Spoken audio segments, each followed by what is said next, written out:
اسمي رسين النهمي، كاتبة أدبية وسياسية، كمان عملت في الإعلام لمدة معينة، أيضا كاتبة صحفية ومراسلة لعدة وكالات. طبعا كنت مراسلة لعدة وكالات. كانت بدايتي مع الإعلام، أو خلينا نقول في البداية أنا خريجة IT جامعة العلوم والتكنولوجيا.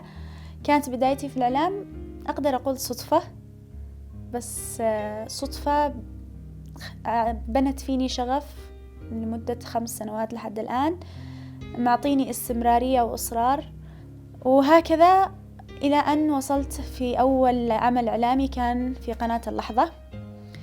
كنت مراسلة لتقارير إنسانية، وبعدها برنامج كان برنامج صباح الرضا.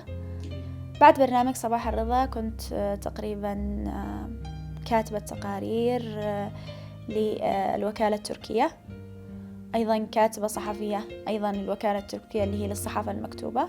بعدين انتقلت للوكالة الفرنسية. خلال هذه الفترة أخذت دورات كثيرة كثيرة كثيرة كثيرة، سواء مع الوكالة الفرنسية أو الوكالة الألمانية، مع الجزيرة الإلكترونية، مع أكثر من جهة. كان كل ما يكون في جهة في دعم، في جهات خارجية عاملة هنا نزول وعاملة دورات كنت أقدم، وإذا توفقت كنت أكمل فيها. بالنسبة للصعوبات تقريبا أقدر أقول أنها كانت معدومة. الحمد لله ربي سهل لي أشياء كثيرة. من بداية ما بدأت في الإعلام أو بدأت كمتدربة كنت ألاقي ناس، هذا يدربني وهذا يفهمني. زملائي كانوا في العمل إذا كنت غلط مثلا في تسجيل التقرير في المصطلحات يقول لي لا عيدي، هذا يجي يقول لي مثلا لا تكتبيش كذا، وهكذا. لما تعلمت الشغف والإصرار هو النتيجة للوصول لأي شيء، لأي حل الواحد يشتهيه.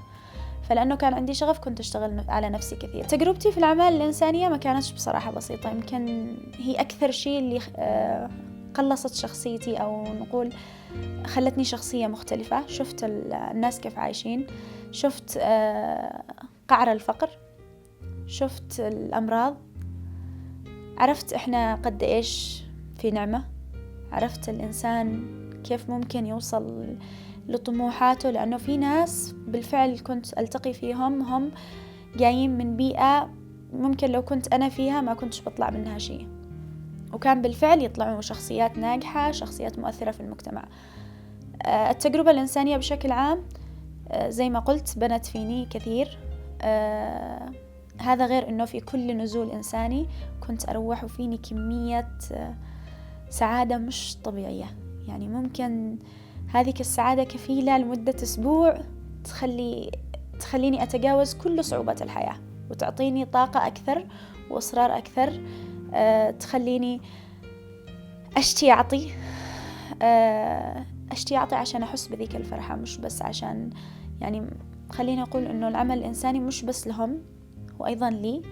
نصيحتي لكل الشباب والشابات هو عدم الاستسلام اللي أقصد فيه إنه أنا لما قلت إنه ما في صعوبات مش معناته إنه ما كانش في انتقادات، مش معناته إنه ما كانش في حد يقول لي أنتي فاشلة، مش معناته إنه ما حد كان يقول لي ما بتوصليش. بالعكس، كل كلمة فشل كانت توجه لي، كل كلمة تحدي، أو مثلا أنتي مش مناسبة لهذا العمل، أنتي صوتك مش إعلامي، أنتي كثير انتقادات ممكن نكون نواجهها. بس في الأخير هذه الانتقادات نخليها طاقة وحافز وتحدي، علشان يعني مش نثبت لهم، بالعكس احنا نثبت لنفسنا. وفي الأخير ما فيش أجمل من شعور الانتصار اللي من دون حرب.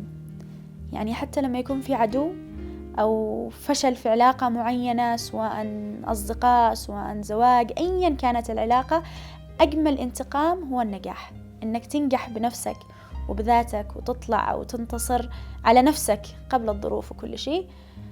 هذا يعتبر الشيء الواو اللي يكفي إنك تشوف الناس حتى عدوك بيصفق لك.